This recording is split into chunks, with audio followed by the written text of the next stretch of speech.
Selamat siang, Kang Lukman. Terima kasih Bu sudah meluangkan waktunya. Sama-sama. Kita kesibukan sebagai wakil rakyat. Ya, sama-sama. Izin Bu, ada beberapa pertanyaan yang akan ditanyakan Bu terkait seputar peraturan daerah di Kota Cilegon. Ya, boleh. Gimana? Sebelum ke pertanyaan ini, mungkin boleh bertanya terkait dengan Ibu sudah berapa tahun di situ jadi apa? Ini periode yang kedua buat saya. Periode yang pertama itu 2014 sampai dengan 2019. Nah, ini periode kedua 2019 sampai dengan saat ini. Masa akhir jabatan nanti 2024, insya Allah. Kalau saat ini posisi di Dewan Di pimpinan DPRD, wakil ketua 2 DPRD Kota Cilegon. Langsung ke pertanyaan inti aja Bu. Ya, Untuk boleh. tahun ini di DPRD Cilegon perda yang sudah dibuat berapa sih? Yang kemarin itu kan di program legislasi daerah ada sekitar 20 yang sudah dilakukan pembahasan itu dan sudah ditetapkan sekitar, kalau nggak salah sekitar di 17-an.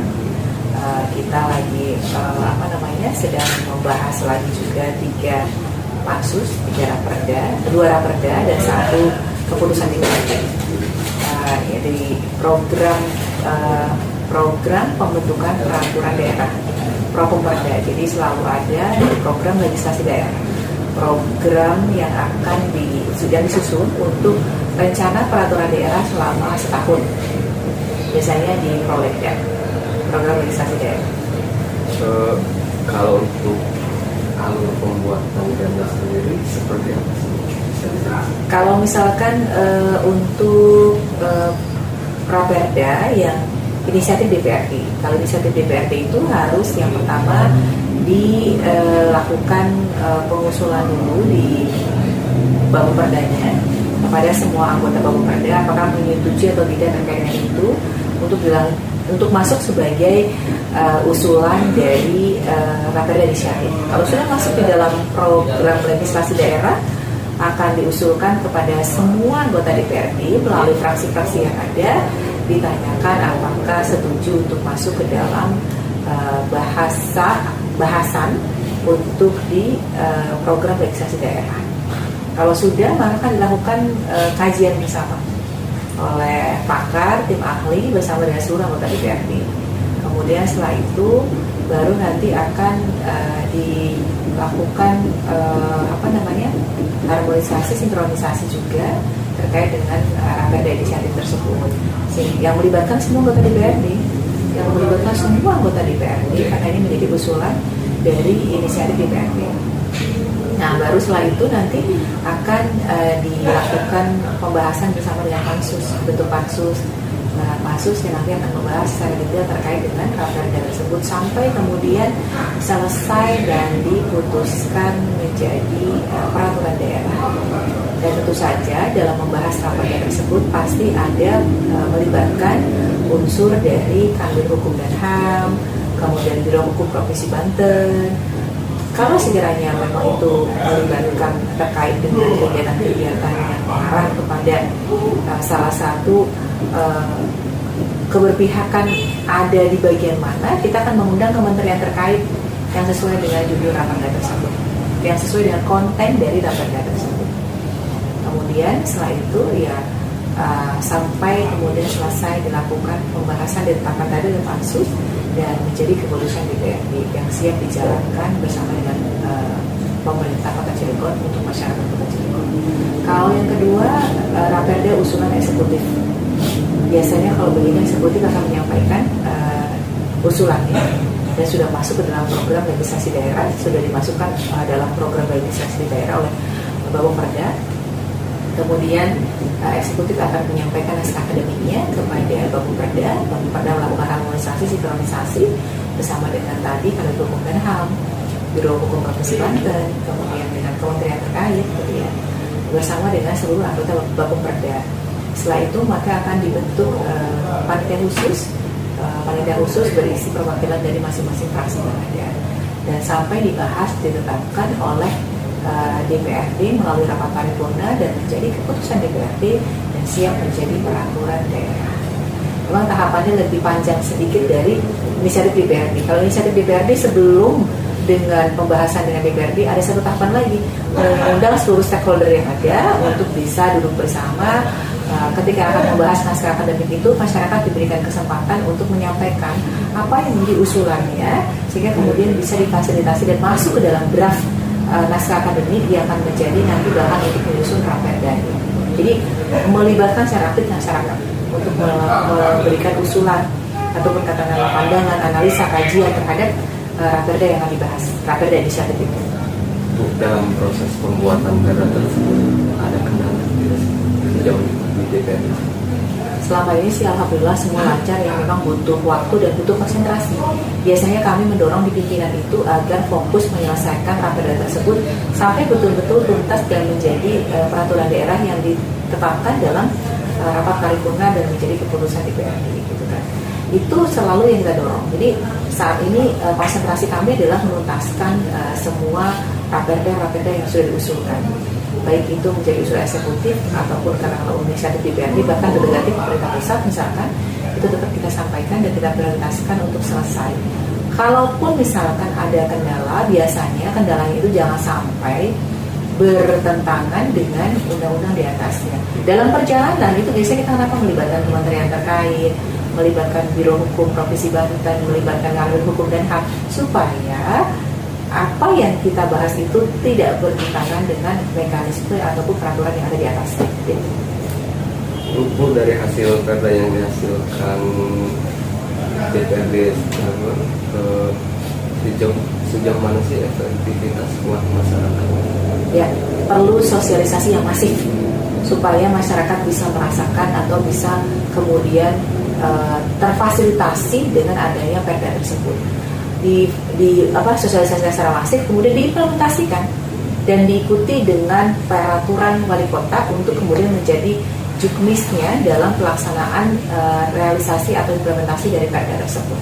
Jadi semakin puas, semakin bisa ada dorongan yang maksimal baik dari eksekutif maupun DPRD, dan masyarakat secara aktif juga kita mengundang, menyampaikan, mensosialisasikan, bahkan harus memang ada banyak kanal-kanal informasi yang dibuat oleh pemerintah untuk bisa mensosialisasikan terkait dengan perda-perda yang sudah diputuskan oleh DPRD yang merupakan tindak lanjut dari usulan raperda eksekutif maupun dari DPRD sendiri.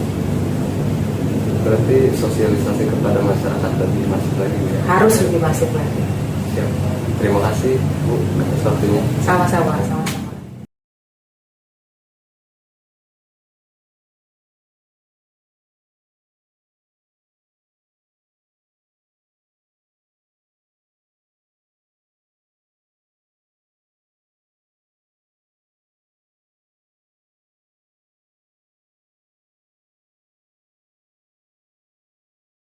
Wabarakatuh. Kami di sini kelompok 2 MK Peraturan Perundang-undangan, yaitu dosen pengampu Bapak Nasir, Muhammad Nasir. Kami di sini dari kelompok 2 beranggotakan 5 orang, terdiri dari saya sendiri Musfiro, yang kedua ada Lukman Hapidin, ketiga ada Dini Rosdiani, keempat ada Raden Safira Salsabila, dan yang kelima yaitu Watardo. Kami di sini akan berbincang-bincang dengan Bapak dosen kita, Bapak Asnawi SHMH, masalah perda yang ada di daerah kita. Baiklah, langsung saja kita mulai ya perbincangan kali ini. Silakan wawancara kali ini. Selamat malam Pak. Malam. Maaf mengganggu waktunya Pak, dan sudah bersedia meluangkan waktunya untuk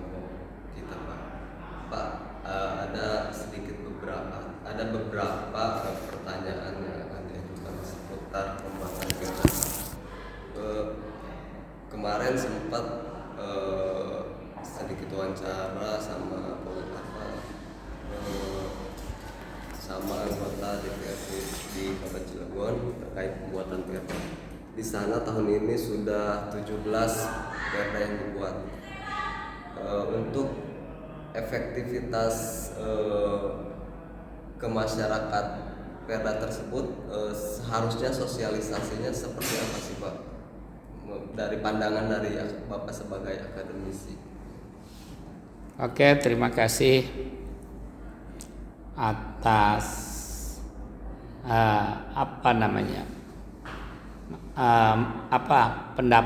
memberikan pendapat terhadap saya ya yang kaitan dengan sosialisasi perda. Efektivitasnya seperti apa? Ya. Sebetulnya efektivitas perda tadi di Cilegon katanya sudah produk sampai 17 perda, lumayan banyak ini 1 tahun 17 ini. Tetapi di sisi lain perda ini bermanfaat tidak terhadap masyarakat, dan masyarakat juga harus tahu sebetulnya, harus disosialisasikan. Bagaimana cara mensosialisasikan? Sebetulnya mensosialisasikan dalam aturan perda ini, sebetulnya peraturan perda ini disosialisasikan oleh biro hukumnya sebetulnya. Dan apa kepentingannya membuat aturan hukum itu? Kalau yang dibahasnya kaitan dengan yang ada di masyarakat, tentunya ya harus bermanfaat di masyarakat dan masyarakat juga harus tahu. Maka ini adalah perlu sosialisasi efektifnya, baik itu di dalam pemerintahan maupun di dalam masyarakat luas. Bisa saja karena Cilegon ini nggak begitu luas dan jumlah penduduknya juga nggak begitu banyak, seharusnya efektif disosialisasikan. Yang penting penemuan hukum, membuat aturan hukum itu yang ada di masyarakat sebetulnya. Aturan apa ini yang dibuat perda ini? Ya, kalau sudah diatur sama yang lebih tinggi lagi, nggak usah dibuat perda lagi sebetulnya. Karena dilihat dari yang sekarang adalah ada tata urutan peraturan perundang-undangan, hierarkinya. Ya, hierarki dalam pembuatan aturan undang-undang ini yang sekarang berlaku adalah Undang-Undang Nomor 12 Tahun 2011. Tentunya ada undang-undang, ada TAP MPR, ada undang-undang. Maaf, tadi yang pertama adalah ada Undang-Undang Dasar 45, TAP MPR, Undang-Undang Perpu. Berikutnya ada Kepres, ada peraturan pemerintah, ada peraturan daerah provinsi, ada peraturan daerah kabupaten kota. Nah, ini yang ada di Cilegon adalah daerah yang ada di kabupaten kota. Kebetulan kota Cilegon. Makanya efektivitasnya ini kalau aturan itu sudah diatur, jangan diatur lagi. Umpamanya di provinsi itu sudah diatur, ya di kota Cilegon yang diatur. Yang belum diatur tentunya ini yang kaitan dengan masyarakat yang ada di sekitar kota Cilegon ini. Ya, maka ini perlu supaya perda yang dibuat itu bisa berjalan, maka masyarakat juga harus tahu dan sanksinya juga tidak terlalu tinggi. Makanya di dalam membuat aturan hukum itu sebetulnya dilihat dari beberapa unsur. Ada unsur filosofis, yuridis, dan yuridisnya.